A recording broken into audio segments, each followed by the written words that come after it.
Cette semaine à l'émission, je vous présente la Lotus Emira 2024. Bienvenue, on roule au lac.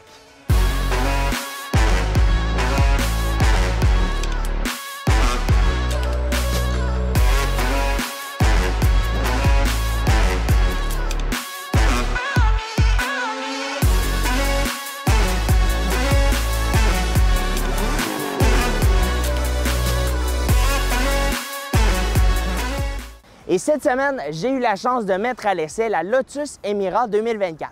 Véhicule qui arrive actuellement au compte-gouttes dans les cours des concessionnaires. Ils sont presque tous vendus d'avance. Et à vrai dire, je comprends un petit peu l'engouement.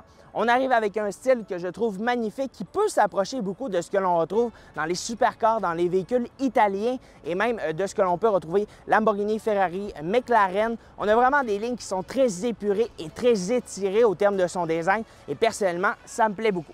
Je vous parle tout de suite de la face avant du véhicule. On remarque tout de suite les multiples prises d'air sur ce véhicule-là, autant au niveau du capot, au bas du pare-choc. Elles sont toutes réelles et servent à quelque chose. Elles servent bien sûr à refroidir tout ce qui a rapport à la motorisation, mais elles servent aussi à avoir le meilleur aérodynamisme possible, ce que je trouve très intéressant, parce qu'on a décidé de faire ça à la fois design, mais aussi d'être utile. Donc ça, c'est une superbe chose. On remarque aussi les phares à l'avant avec la signature lumineuse au centre où on aura deux lignes qui sont magnifiques soi-disant. Et on a aussi le logo Lotus. On descend un petit peu plus bas maintenant. J'ai mentionné, on a des lignes qui sont soit bombées, mais aussi assez petites et allongées. Donc ici, on a vraiment un beau petit style au niveau de son design. Je trouve vraiment que c'est très bien fait et sérieusement, ça vient de se distinguer sur la route. Et lorsqu'on parle du design au bas du pare-choc, on remarque tout de suite avec des lignes très affinées qui viennent nous faire penser à certains supercars que l'on retrouve sur le marché. Et avec la ligne, la bande au bas de couleur noire, encore une fois, ça vient donner un excellent contraste au véhicule. Et ça vient se marier à merveille avec la couleur que l'on retrouve ici, qui est un vert très foncé. Et du côté de chez Lotus, bien, on l'appelle de cette manière. Je vous l'écris au bas de l'écran, mais ça s'approche beaucoup d'un British Racing Green que l'on retrouve du côté de chez Porsche. Maintenant, si l'on se déplace sur le côté, on a premièrement des ailes assez bombées à l'avant et aussi à l'arrière. L'immense entrée d'air qui se retrouve sur les ailes arrière. Encore une fois, elles sont réelles et servent à quelque chose. Et on a la ligne aussi au sommet de la prise d'air. On a une petite ligne qui est très fine et ça vient lui donner un très beau look et nous faire penser tout de suite à ce que l'on retrouve du côté de chez McLaren avec une McLaren par exemple Artura ou une 750S. Un petit peu plus bas, on remarque qu'on a beaucoup de lignes aussi sur ce véhicule-là, notamment sur la portière où on aura une forme de rondeur. Et vous remarquez aussi, on a plusieurs éléments en noir sur ce véhicule-là.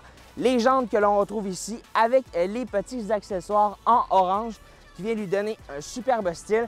Et soi-disant, vous pouvez le configurer à peu près comme vous le souhaitez. Les couleurs extérieures, ça part du gris noir blanc, au vert comme on retrouve ici, orange, rouge, bref, vous aurez de la configuration comme vous le voulez. Et même au niveau des étriers de frein et de son intérieur, bien, il y aura possibilité de faire plusieurs configurations.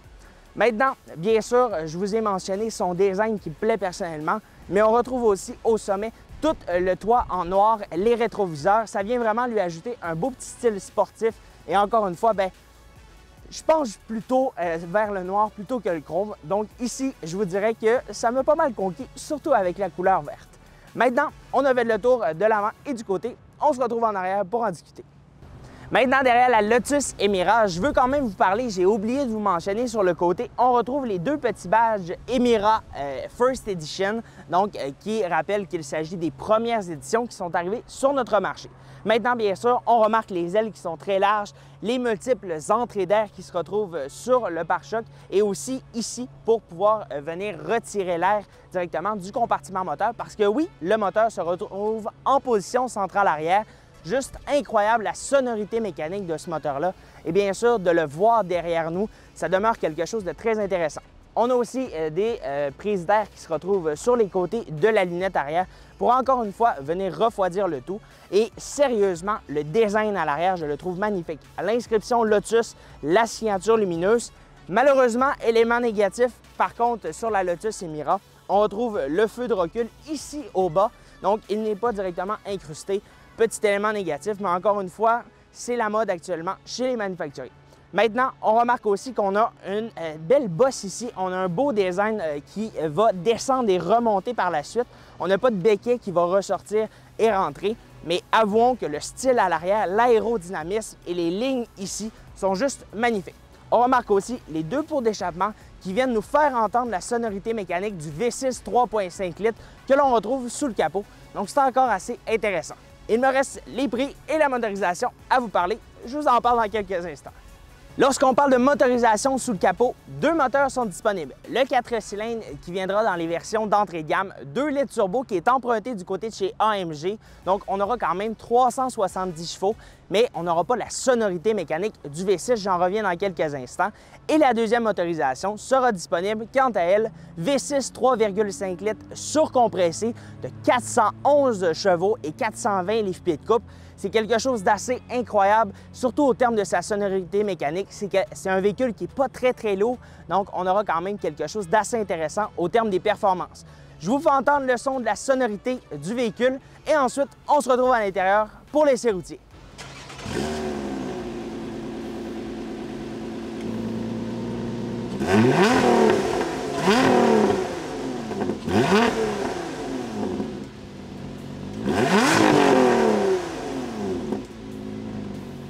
Maintenant que je m'assois derrière le volant de la Lotus Emira 2024, j'ai bien entendu la version la plus équipée que l'on retrouve sur le marché et j'ai la version First Edition, ce qui veut dire avec la boîte manuelle. Donc, lorsqu'on prend place à bord de ce véhicule-ci, on se rend tout de suite compte qu'on a vraiment accès et qu'on est dans un véhicule sportif et non dans un véhicule qui a une apparence sportive. Et je m'explique par là, parce que dans les options, vous allez pouvoir choisir d'avoir un système de suspension, soit touring, ou d'avoir un système de suspension sport. Et c'est là la différence qui est majeure. Lorsque vous allez prendre le système de suspension touring, comme je conduis actuellement, on a beaucoup plus un véhicule qui va être utilisable tous les jours avec un confort supplémentaire. Bien sûr, lorsqu'on va prendre le châssis sport, puis là, dans ce cas-ci, la suspension sera beaucoup plus rigide que ce que je retrouve ici. Et parfois, bien, ça peut même être dérangeant. Parce que je vous dirais que dans le mode, par exemple, lorsqu'on va mettre ça en mode track, bien, avec la suspension touring, je vous dirais que c'est très confortable de manière globale.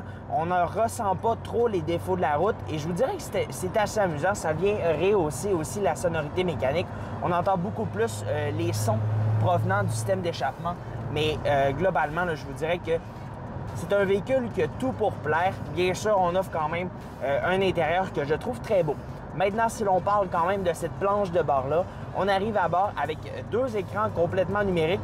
L'écran d'infodivertissement est, elle, super facile à utiliser. Vous aurez Android Auto et Apple CarPlay qui sera sans fil et bien sûr avec le fil.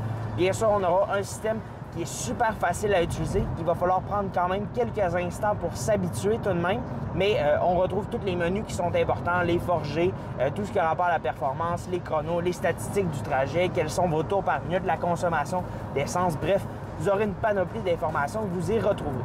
Maintenant, si l'on parle de l'écran d'instrumentation, là aussi, ça demeure très intéressant. Selon le mode de conduite que vous allez choisir, parce qu'on a 3 modes de conduite, soit le mode qui sera le mode tour, donc le mode normal, le mode track et le mode sport. Le mode sport et le mode track, donc qui seront de plus en plus sportifs, bien sûr. Lorsqu'on active le mode track, on ressent la suspension devenir beaucoup plus dure, la direction rajoute beaucoup de précision, elle aussi, et le système d'échappement va s'ouvrir complètement. Maintenant, si l'on parle de l'insonorisation à bord, bien sûr, dans ce cas-ci, on retrouve le moteur qui est juste derrière moi. Vous le voyez probablement à l'image, juste ici. Donc, bien sûr qu'on va entendre légèrement la motorisation qui va rouler de manière générale et on va entendre parfois la sonorité mécanique aussi, le système d'échappement, lorsque les valves seront ouvertes. Mais de manière générale, je vous dirais que c'est assez silencieux. Bien sûr, on va entendre un petit peu lorsqu'on va rouler, mais actuellement, je suis sur l'autoroute avec de l'asphalte neuve et je vous dirais qu'on n'entend que très peu les roulements par rapport aux roues. Et même le vent, bien, on l'entend aucunement. Donc ça, c'est vraiment amusant avec ce véhicule-là. Maintenant, si je vous parle encore une fois de l'intérieur de ce véhicule-ci, je vous l'ai mentionné à l'extérieur, je vous le redis, on a plusieurs intérieurs qui sont disponibles dans ce véhicule-ci. Et dans le cas de la version à l'essai, j'ai l'intérieur tan qui, je trouve personnellement, l'intérieur brun caramel, qui vient lui rajouter beaucoup de charisme au terme de son intérieur. On vient changer un petit peu la perspective pour avoir quelque chose d'un petit peu plus haut de gamme en termes de présentation. Bien entendu, on offrira le rouge, l'Alcantara avec du surpiqûre rouge, surpiqûre blanche, surpiqûre jaune, bref. Vous aurez beaucoup de configurations et ça, c'est ce que j'aime du côté de chez Lotus. On laisse le client pouvoir choisir à peu près ce qu'il souhaite et ça vient vraiment ajouter et offrir plusieurs combinaisons de couleurs qui sont assez intéressantes, soi-disant. Et bien sûr, le brun caramel vient se marier à merveille avec le petit vert que l'on retrouve à l'extérieur. Donc, bien sûr, globalement, c'est un produit exceptionnel. Le châssis de ce véhicule-là est ultra rigide. Vous ressentirez vous aurez beaucoup de sensations derrière le volant. Je trouve que les sensations ressemblent beaucoup à ce que l'on peut retrouver, par exemple, du côté d'une Porsche 911. Bien sûr, ce sera un petit peu en deçà des sensations, mais vous aurez quand même beaucoup de sensations. Et surtout au terme de la sonorité mécanique, on active le mode track et on entend vraiment toute la sonorité. On entend le surcompresseur qui vient miauler un petit peu comme on entend dans les Dodge SRT avec le 6,2 litres. Donc, vous l'entendez, on a vraiment une belle petite sonorité mécanique. On ressent que c'est un moteur V6, mais à vrai dire, c'est incroyable. Et maintenant, bien sûr, je l'ai mentionné à l'extérieur, 2 motorisations sont offertes, 2 transmissions sont offertes. Donc, on laisse quand même, encore une fois, le choix au consommateur de pouvoir choisir ce qu'il préfère entre un 6 cylindres ou un 4 cylindres. Je vous dirais que le 6 cylindres est vraiment un gros coup de cœur, surtout au niveau sonore. On a quelque chose d'intéressant. La puissance, on vient quand même faire quelque chose qui va être très semblable. 370 versus 411. Donc, on n'a pas une très grosse différence, surtout sachant que le véhicule n'est pas très, très lourd. Donc, on a vraiment quelque chose d'intéressant, encore une fois. Au niveau de son espace intérieur, c'est bien aussi. L'espace cargo à l'arrière, vous pourrez mettre quand même quelques petits sacs. Ne vous attendez pas à être capable de faire une très grosse épicerie avec ce véhicule-là. Et ce n'est surtout pas sa vocation première. Mais encore une fois, je le répète, ce véhicule-là demeure un produit qui est assez exceptionnel parce qu'actuellement, on n'en voit aucun sur les routes. J'en ai croisé 0. C'est un véhicule qui demeure encore presque indisponible parce que ça rentre au compte-gouttes chez les concessionnaires. Et je vous dirais tout de suite que le sentiment que l'on a derrière le volant de ce véhicule-là est assez incroyable. Lorsqu'on va appuyer sur l'accélérateur à fond, on va être dans une bretelle d'accès d'autoroute. Il y a quelque chose de spécial à bord de ce véhicule-là qui se passe.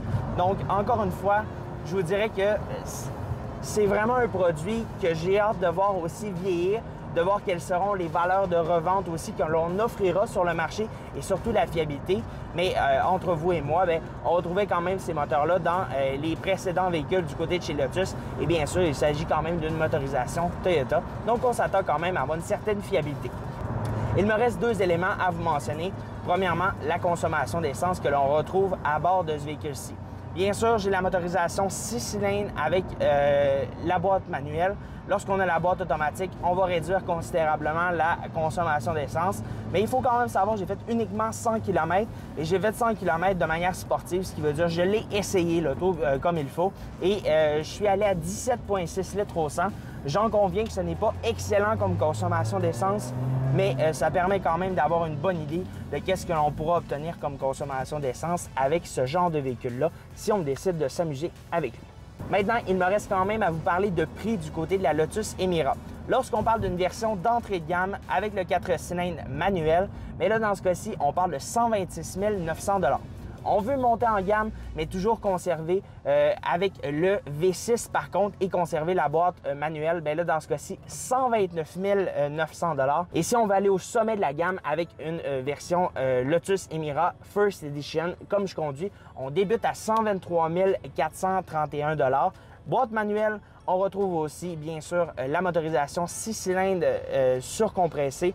Donc, bien sûr qu'on pourra ajouter des options à ce véhicule-là et on s'en doute, lorsqu'on vient ajouter quelques options, et bien sûr, la facture sera en augmentant. Mais il faut quand même savoir que c'est un produit que